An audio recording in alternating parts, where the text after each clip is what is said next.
আমরা দুনিয়াতে যখন কোনো আমল করব, যদি কোনো রিক্সা চালক দলিল চাই তাহলে বলবো ও রিক্সা চালক ও দলিল নিয়ে কী করবে, এমন কথা বলে থাকে, তাই না? আপনি এই দুনিয়াতে কোনো আমল করবেন যে আমলের বিনিময়ে আপনি চিরস্থায়ী জীবনে চিরসুখ লাভ করবেন, জান্নাতে প্রবেশ করবেন এবং জাহান্নাম থেকে বাঁচতে চাইবেন, তো আপনার যে আমল দুনিয়াতে করবেন তার জন্য কি আপনি দলিল দেখবেন না? এটা কিভাবে হতে পারে? আসসালামু আলাইকুম ওয়া রাহমাতুল্লাহি ওয়া বারাকাতুহু। আলহামদুলিল্লাহি ওয়াহদা ওয়াসসালাতু ওয়াসসালামু আলা মান লা নাবিয়্যা বা'দা ওয়া বা'দ। আমরা যে কোনো আমল করব, আজও কি সেই আমলটা আল কোরআন এবং সহিহ হাদিসে প্রমাণিত আছে, উল্লেখ আছে, তা একেবারে যাচাই করে নেওয়া আমাদের জন্য আবশ্যক হবে।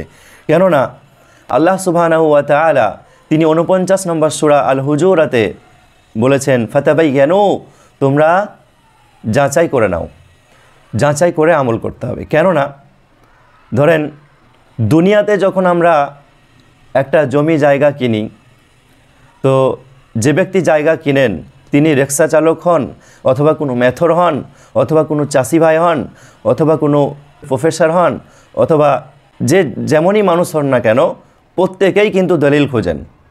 আর আমরা দুনিয়াতে যখন কোনো আমল করব, যদি কোনো রিক্সা চালক দলিল চাই তাহলে বলবো ও রিক্সা চালক ও দলিল নিয়ে কী করবে, এমন কথা বলে থাকে, তাই না? অথচ আপনি দুনিয়াতে মাত্র কয়েকদিন বসবাস করবেন, মাত্র 60 বছরের জীবন, সেজন্য যখন কোনো জমি জায়গা কিনবেন আর সেই জমি জায়গা যদি দলিল না থাকে তাহলে সেই জমি কেউ কিনতে চায় না, অল্প টাকাতেও কিনতে চায় না। কেন? হতে পারে ওই জায়গা অন্য কেউ দাবি করে বসবে যে এই জায়গাটা আমার। তো সেক্ষেত্রে আমরা অনেক মজবুত, তখন আমরা আর দেখি না যে সে রিক্সা চালক নাকি মেথর নাকি রাজমিস্ত্রি নাকি চাষি ভাই, সেক্ষেত্রে আর দেখি না যে ওর দলিলের কি প্রয়োজন, এ কথা আর বলি না। তখন সবাই দলিল চাইবে।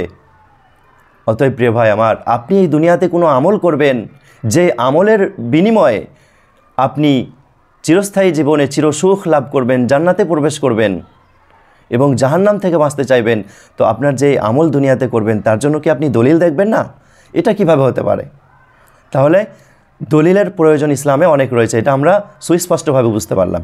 আর এই কথাই আল্লাহ সুবহানাহু ওয়া তাআলা তিনি পবিত্র গ্রন্থ আল কোরআন সূরা বাকারা সূরা নম্বর 2 এবং আয়াত নম্বর 111-তে বলেছেন যে ফাতু বুরহানাকুম ইন কুনতুম সাদিকিন, তোমরা দলিল নিয়ে এসো, প্রমাণ নিয়ে এসো, ইন কুনতুম সাদিকিন, যদি তোমরা সত্যবাদী হও। তো আল্লাহ নিজেই বলেছেন দলিল প্রমাণ নেওয়ার জন্য, তো দলিল প্রমাণের প্রয়োজন কত বেশি আমরা তা বুঝতে পারলাম।